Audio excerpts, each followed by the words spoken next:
Trudel le matin. Le commentaire de Fred Bérard. Ouais, Fred qui écrit maintenant pour Nouveau depuis quelques semaines. C'est quand même assez nouveau. Salut Fred. Hey, quel beau jeu de mots. Le jeu de mots est fait. Hey, pelé, puis André n'a même pas réagi. André, il me prend pour acquis. Ça prend plus que ça pour me faire réagir. Réagis pas à ton jeu de mots, là. Exactement. Non, mais pose-toi des questions. C'est quand même intéressant là, de te suivre, Fred. Là, tu fais la référence, comme tu l'as fait ici sur nos ondes, à 1984, le fameux livre de George Orwell. Ouais, exact. Dystopie, donc, ou réalité surpassant la fiction. On le saura bien assez vite. Dans quelle direction tu vas? Veux-tu nous en jaser ou ça va pas mal dans le même sens que... Écoute, comment je te dirais ça? On regarde ça aller puis on trouve que ça va vite. Hein? Pour ceux qui savent pas, 1984, c'est vraiment un classique que je vous recommande très, très, très, très, très fortement, qui avait été écrit en 48. En 48, c'est fou ça, hein?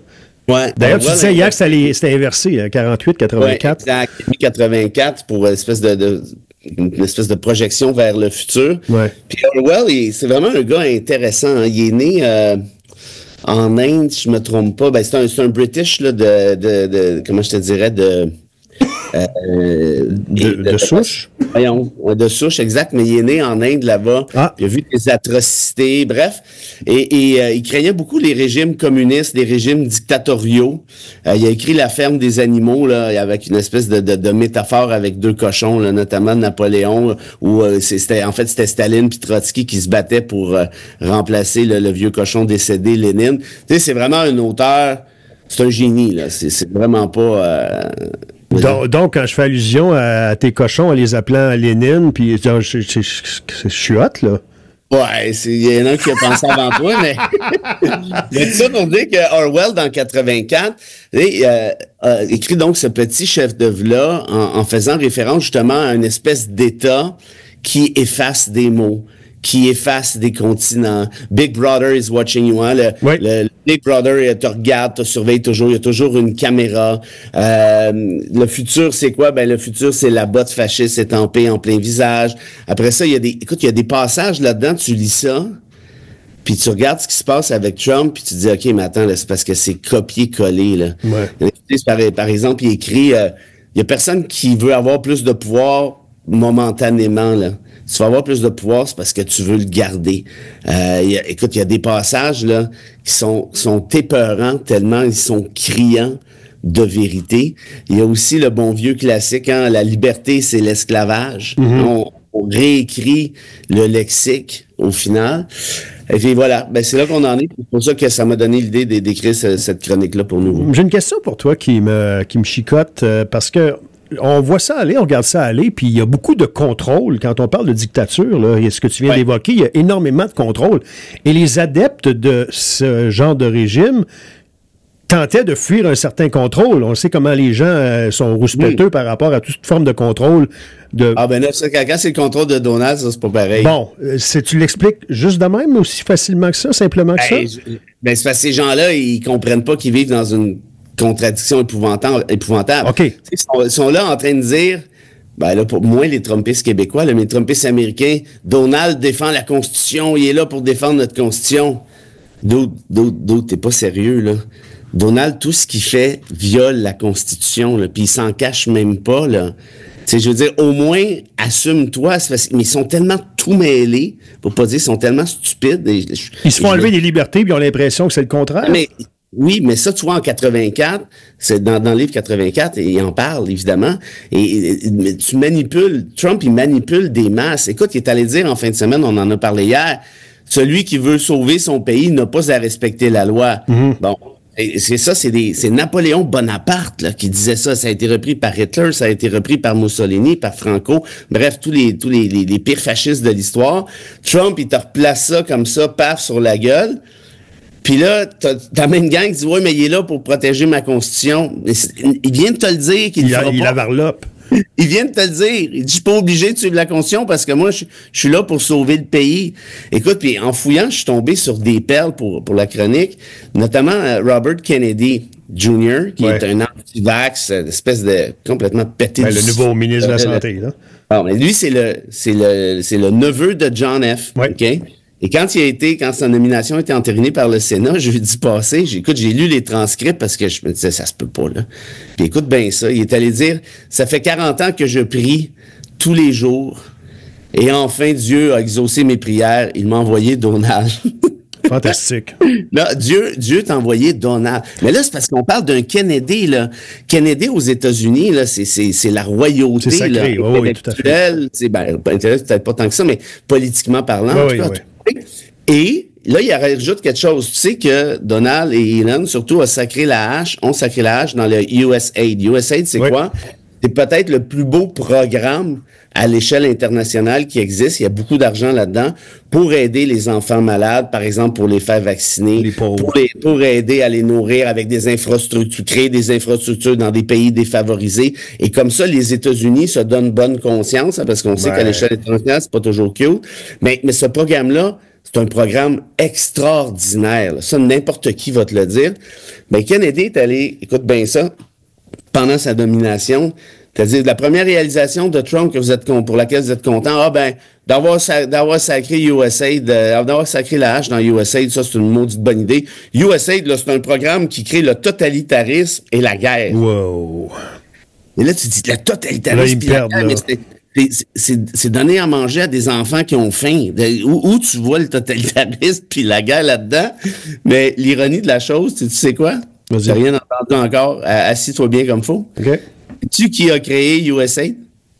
Tabarouette. On parle de quelle année, mettons? USAID. Mettons que je te l'ai dit il y a 2 secondes. Tu me l'as dit il y a 2 secondes. Donc, c'est Kennedy. John F. Kennedy. John F. USAID. Dans les années 60. Notre neveu est tout content que une des plus belles réalisations humanistes, hein, parce que c'est ce que c'est, de son oncle, soit brûlé par Elon, qui par ailleurs, hein, pour ceux qui ne savaient pas, continue de recevoir de beaux gros contrats juteux de la part de Washington, un petit 40 millions ici, un petit 500 millions là. Il se bourre les poches, puis on va couper des fonds pour des enfants malades, des enfants qui ont faim. Puis t'as la gang de Wabo dans le Journal de Montréal qui continue de penser qu'Elon est là pour lutter contre l'oligarchie. Tu sais, c'est quand même de toute beauté. Wow. On a aussi empêché l'accès au bureau aval à l'Associated Press. Hein? Bien sûr. On laisse entrer ce qu'ils appellent les médias alternatifs, des blogueurs, des gens qui font des podcasts. Puis... Pour ceux qui... ça serait par exemple comme si, je sais pas moi, à Ottawa, on décidait de dire à Radio-Canada, Globe and Mail, OK, vous n'êtes pas les bienvenus là ici, là, vous pouvez plus rentrer, là, mais Samuel Grenier puis Alexis Cossette-Trudel, eux autres, n'oubliez pas de bien relayer nos nouvelles. Jacinthe Evarel, tu sais, des gens sérieux, bien groundés, avec beaucoup de culture. Hey, tu viens d'ouvrir une porte. Jacinthe Evarel. Ouais. Stan, mon fils, Stanley, anime à la radio de Montréal le soir. Ouais. Et on lui a enlevé son show pour le donner à Jacinthe que tu viens de nommer, là. Jacinthe, pour ceux qui ne savent pas, Jacinthe est bien excitée que Robert Kennedy soit à la santé. Elle l'a écrit. Oui, tout à fait. Elle a dit que le Canada s'inspire beaucoup des politiques sanitaires, donc en matière de santé des États-Unis. C'est super. Fait que quand Jacinthe et compagnie pogneront la petite rougeole, la grosse rougeole, la variole, la polio, ça va être chic. Après ça, on mettra ça sur la faute de Trudeau dictateur. Aïe. À la toute fin, dans quelques minutes, André aimerait ça, si tu permets, y aller de la citation aujourd'hui. Pelay! Tu lui donnes-tu une chance? Tu lui laisses-tu... J'en avais 2 belles, mais écoute... tu t'es ajouteras. La mienne est courte, la mienne est bien courte. Tu les ajouteras à celle d'André. Il a travaillé fort. Non, mais je peux le faire. Ça ne se refuse pas une demande d'André Léonard, on avait compris. OK, alors qui t'avais ce matin? Quel choix t'avais ce matin, André? Voyons. On va le dire, Fred. J'avais Michel Audiard, un grand dialoguiste français, genre de blague que, ironiquement, André Léonard trouverait très drôle. Et Sun Tzu, un général chinois qui a écrit, un général donc militaire, qui a écrit L'art de la guerre, qui est un classique en matière militaire, mais il y a une philosophie derrière ça qui est assez fantastique. OK, les amis, vous avez un peu moins de 10 minutes. Alors, Audiard en 1, Sun Tzu en 2, ou encore la citation d'André en 3. 8-2-5, 2-5-5. Mais non! Ouais, Sun puis Michel ont absolument aucune chance. Non. Mais moi, je peux-te dire de qui elle vient? Oui, vas-y. Winston Churchill. Ah, il est fort. Il est fort, ce mec. Winston Churchill. Ah, il cherche, c'est quoi la citation? C'est « They'll never surrender ». Non, ça doit être plutôt quelque chose comme... Ça doit être plutôt quelque chose. Le meilleur argument contre la démocratie, c'est une discussion de 2 minutes avec l'électeur moyen. Ah, ça aurait pu, mais c'est pas ça. Non, tu l'as manqué. Alors, texto 825-255-9909. On parlait de l'espèce de tri, l'interdiction d'entrée de la presse, la presse mainstream, là, Associated Press. Poilievre avait c'était un peu sa recette au début, tu t'en souviens. Et il voulait d'ailleurs pas mal shaker le pommier de Radio-Canada lorsqu'il sera élu et tout ça. Ouais. Là, il est en train d'essayer de changer de tactique un petit peu parce que le portrait a changé. T'as-tu vu en fin de semaine le rassemblement? C'était décoré avec les drapeaux canadiens parce que là, le nouveau slogan, André, tu t'en souviens-tu, c'est Canada d'abord? D'abord, oui. Canada d'abord. Alors qu'avant, c'était Canada is broken, Canada is broken, Canada est brisé. Canada d'abord. Tu sais, quand un gars est obligé de faire hey, regardez, là, moi, je place le Canada en premier, là. Je suis bon, hein, je place le Canada en premier. Ouais, c'est ta job, là. Tout le monde est... Il n'y a pas un politicien au Canada. Tu sois obligé de nous le dire, là, ça démontre que peut-être que tu avais des petites ambitions de nous coller sur les États-Unis, puis là, tu essaies de te dégommer. Mais malheureusement, là, t'es collé jusqu'aux oreilles avec la gomme d'épinette, puis là, t'en as dans les cheveux, puis t'as l'air fou, là. Mais moi, je le déteste, ce gars-là. On dirait, ouais, on dirait. Non, mais il personnifie tout ce qui m'écoeure en politique. C'est pas compliqué. Ouais. Il est petit, il est cheap. Il est toujours en train de penser, tu sais, que Trudeau, la juste inflation, le prix des hot dogs. Là, il est sur Carney, là. Il est sur Carney qui est même pas élu encore. C'est bien correct là, de pas aimer Carney, pas aimer Trudeau, mais ce genre de petit politicien, il est petit. C'est ça le bon terme. En tout cas, ce gars-là, il est débarqué à Ottawa, il avait 18-19 ans, il a jamais rien étudié. Il est débarqué là dans les sauts trop grands de son père pour jouer au politicien. Puis 30 ans plus tard, il est encore là, encore en train de jouer au politicien. Il a fait rien d'autre. Puis il dit, regarde, les fonctionnaires, ça vit ses taxes. Toi, tu vis de quoi, toi? As-tu déjà créé quelque chose dans ta vie, à part être payé par un, puis partir, je veux dire? Puis c'était le petit chien de poche de Harper, notamment dans l'affaire Kader, peut-être pour ça que je l'ai eu. Il sautait, là, il l'appelait le petit caniche au Parlement. Il se levait, là, comme un bon, là, puis... Il a sorti une bonne en fin de semaine, par contre. Il a dit que Harper avait justement offert une job à Carney. Comme ministre des Finances, à un moment donné, c'est bien bon pour lui, moi. non, mais pense-y, parce que Carney, c'est un comté, on le voit bien, là, il est libéral là, du bout des lèvres, tu sais. C'est un gars qui est conservateur d'un point de vue fiscal. Il y en a qui aiment ça, il y en a qui aiment pas ça. Moi, j'ai des réserves, mais bon. Ah, tu le vois comme ça, il est conservateur? Hey. Ah oui? Ah non, mais Mark Carney? Ouais. Alors, OK. Il veut couper la taxe carbone, veut baisser ci, veut baisser ça. Ouais, ça a été surprenant quand même. Non, puis je dis pas que c'est mauvais en soi. Ouais. Les banquiers en politique, je me souviens pas d'en avoir vu un qui a bien performé. Habituellement, ils se font ramasser, ils débarquent en pensant qu'ils connaissent tout, puis ça finit assez mal, habituellement. Mais là, Carney rentre dans un drôle de contexte où, je pense, le Canada se dit, on a besoin de quelqu'un de compétent. Fait que là, tu sais, Poilievre s'en va dropper ça. Regarde, c'est une guidoune, Harper, il a offert le poste. Regardez comme il est pas fiable. Premièrement, il l'a pas accepté. Puis deuxièmement, si même les conservateurs de Harper, dont tu sais, Poilievre, là, il vient tout mouiller là, quand il parle de Harper, là, tellement qu'il est excité. Ouais. Même ton big boss trouvait que Carney aurait fait un bon ministre des Finances. Fait que t'es-tu bien sûr que c'est une nouvelle de ton bord, ça? Il est quand même, c'est encore pour bien des gens l'alternative aux libéraux, par contre. Et là, tu viens d'en sortir tout. Merci. Tu vas avoir réfléchi longtemps à ça. Mais ce que je veux dire, c'est qu'il y a des gens qui voteraient pour lui par défaut, dans le sens qu'ils ne veulent plus libéraux là, tu sais. Ça, c'est bien évident, mais je veux dire, ça a toujours été comme ça. Les conservateurs, les libéraux s'échangent le pouvoir depuis 1867. Là, il n'y a jamais eu de gouvernement autre. Fait que non, clairement que l'alternative aux libéraux, c'est Poilievre. Puis qu'on se comprenne bien, hein, tu peux avoir un chef conservateur qui a de l'allure, qui est, tu sais, on en a, Robert Stanfield, Joe Clark, il y en a eu plein. Moi, j'ai aimé Mulroney, j'ai aimé même Harper, à la limite.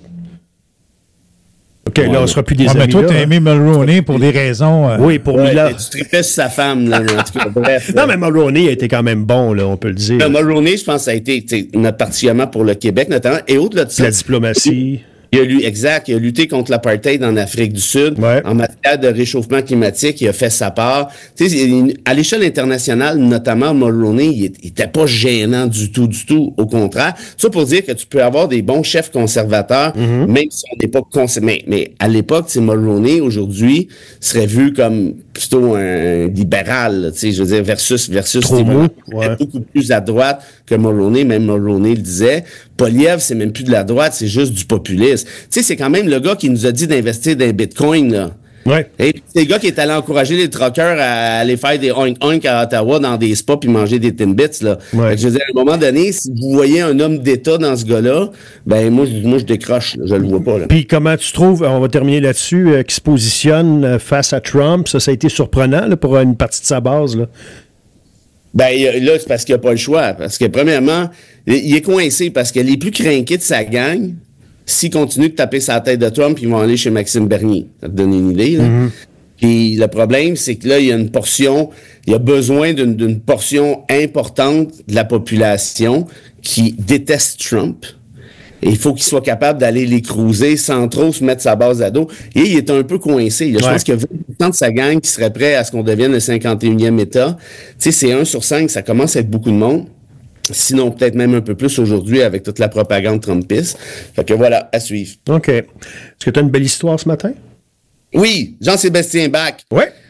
Elle est triste, mais belle en même temps. Okay. Tu sais que Jean-Sébastien Bach a perdu, écoute bien ça, 11 enfants au total. Le compositeur. 2 mariages, oui. 11 enfants. Et il y en a qui disaient, mais comment quelqu'un fait pour survivre à la mort de 11 là, est-ce qu'on s'habituait dans le temps? C'est une époque où évidemment les gens mouraient beaucoup. C'était plus fréquent, plus fréquent aujourd'hui, je sais bien, là, mais écoute, je veux dire... Mais 11, c'est un nombre, ouais. À un moment donné, là, ça n'a plus de bon sens. Et la réponse de Bach à tout ça, puis moi, je suis pas religieux du tout, mais tu sais, je respecte ceux qui croient, évidemment, je respecte les croyances des autres. Il dit, ben, ma musique, c'est une communication que j'ai avec Dieu.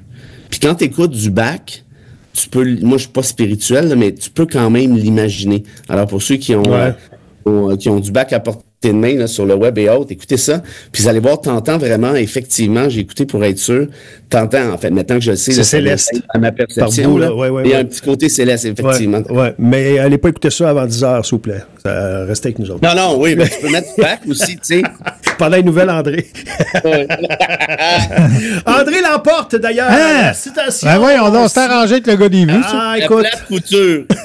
Bon, on s'en doutait, hein, Fred? On s'en doutait. T'as aucun mérite.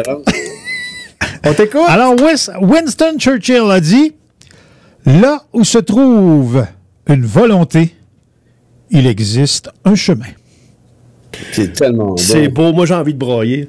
Dit par André en plus, là? Non, c'est bien mieux que quelqu'un qui dit par moi, ça c'est clair. C'est céleste. Je vais te relancer, André, avec ceci. Pas de trouble. Tu sais que Winston était très misogyne et Nancy Astor a été la première femme élue à Westminster, donc au Parlement, puis il était toujours en train de se détester. Puis à un moment donné, Winston est débarqué dans un je sais pas, un cocktail 5 à 7 machin, puis il était pacté bien raide. Puis il continue, il fait le clown, puis elle dit, « Monsieur Churchill, vous êtes sous. » Il dit, oui, madame, mais la beauté de l'affaire, c'est que moi, demain, je ne serai plus sous. Je serai encore moche. Ah, j'ai un chum qui disait ça dans les bars. C'est là qu'il a pris ça. Ouais, ou c'est peut-être Churchill qui s'est inspiré de ton chum de Val-d'Or. Oui, probablement que c'est plus ça. Mais je vais donner quand même un droit de réplique à Nancy Astor parce que c'est important. Elle se lève en chambre, continue à se... Il était tout le temps en train de s'engueuler. Elle se tenait debout, puis solide, parce que Churchill, c'est un gros bourru. Ouais. Et à un moment donné, Churchill, il dit, prenez pas ça personnel, madame la députée Astor. C'est seulement que quand je vous vois dans le Parlement, j'ai l'impression d'avoir quelqu'un dans ma salle de bain pendant que je suis nu. C'est tellement misogyne. Et Astor de répliquer, Monsieur Churchill, ne vous en faites pas pour une si petite chose. Oh! C'est excellent. Hein? On ne peut pas en rajouter, c'est parfait. Ouais. Ah non, c'est assez, là. Ouais. On est brûlé. À demain. Salut, Fred. Hey, salut, là. Bye.